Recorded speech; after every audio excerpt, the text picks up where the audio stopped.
followed him. I don't read in the Bible that Christ chased him down. I don't read in the Bible that Christ tried to convince him. I don't find any of that.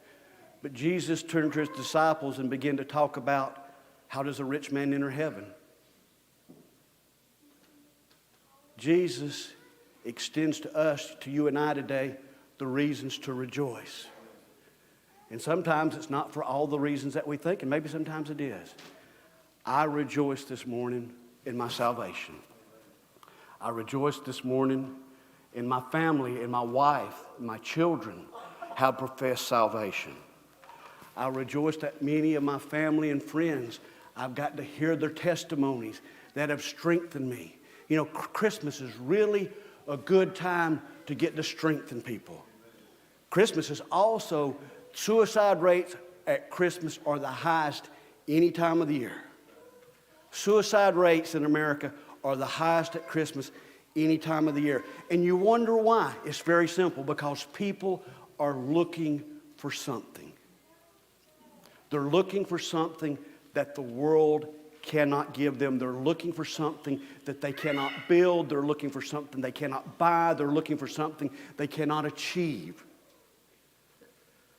The salvation and the peace that you and I were given by Christ and by His birth was not something that you could buy. It was not something that you could build. It was not something that you could obtain. It was not something that you could deserve. But it was simply a gift. So this morning, I know I haven't stood very long, and I guess maybe the thing threw me off. I don't know. But I really want you to think about this morning, about Christmas and about what we're going to be like after Christmas is over. We still going to be rejoicing? If your joy is temporary and not permanent, then this morning you have the opportunity to find out what it's about. I thought as they were singing this morning, I listen to words and songs. I really listen to words and songs, probably sometimes maybe too much. I really, and I thought how sad it would be to be in a congregation singing joy to the world and not understand the joy. How sad it would be to be in a congregation to be singing, "Oh, little town of Bethlehem," and not understand what it's talking about.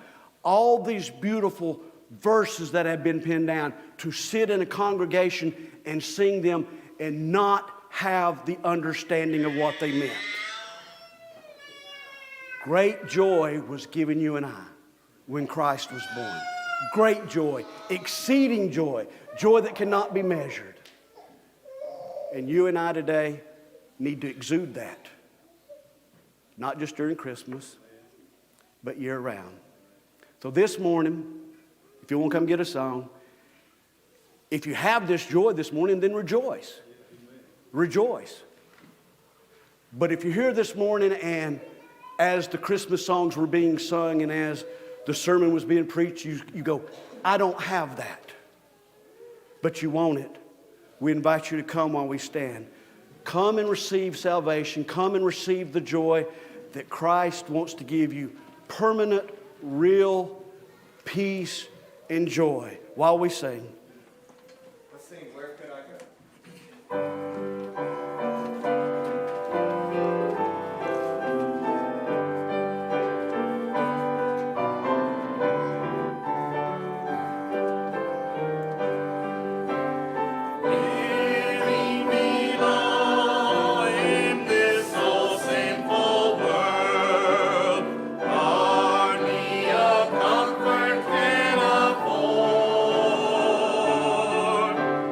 Striving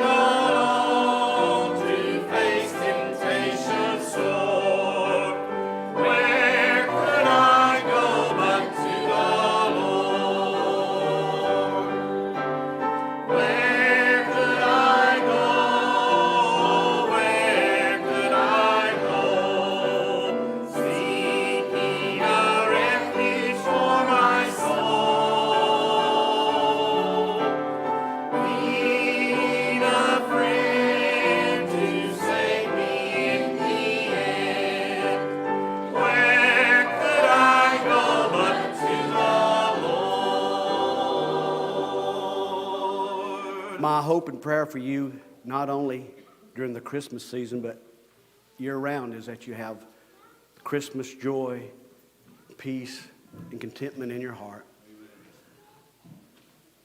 I'm bad to repeat things. I know that. Several years ago, during a period of my life, one of my friends called me and he said, "Hey, we hadn't talked in a little while and I'm worried about you." And I told him, I said, "Brent, I've got less than I've ever had, but I'm more content than I've ever been. I realize and understand that the only thing that I have is mine, is inside of me. That's the soul. Everything else is temporary. Everything else is temporary." When God created man and breathed into his nostrils and made each one of us and each one of you an individual living soul, that was you. Nobody else controls it. Nobody else is responsible for it. Nobody else can do anything with it. So rejoice this morning in the love of Christmas and of Jesus Christ and what he does for us year-round, not just at Christmas. You know, and we'll go away rejoicing, giving God honor and glory. So this morning, thank you for your attention. Thank you for listening to my scattered remarks this morning.